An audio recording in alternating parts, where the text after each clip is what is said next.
It's just so pretty. Listen, if you are having a hard time securing a home in Frisco, McKinney, or Prosper, hey, guess what? There's a city down the street called Savannah.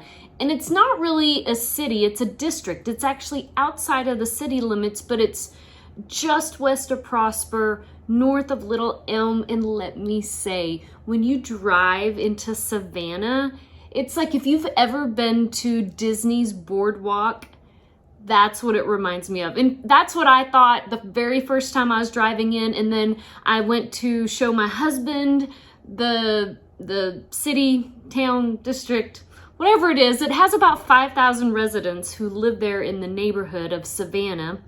And my husband said the same thing. He goes, oh my gosh, this reminds me of Boardwalk at Disney. So if you are looking for a lifestyle with a community, with many of things to do without going very far at all, you may want to check out Savannah, Texas. And I have a home that's listed there for sale, so you can go ahead and check that out as well at $450,000. Savannah has a water park with slides. There are many amenities. You have basketball, volleyball, tennis. There's walking trails. You can do catch and release fishing. There are just many people on a Saturday morning are out there fishing, and I loved seeing that. There are dog parks and what did I say? Beautiful trees, trails. Anyway, take a look. Let me know what your thoughts are on Savannah and message me if you want more information.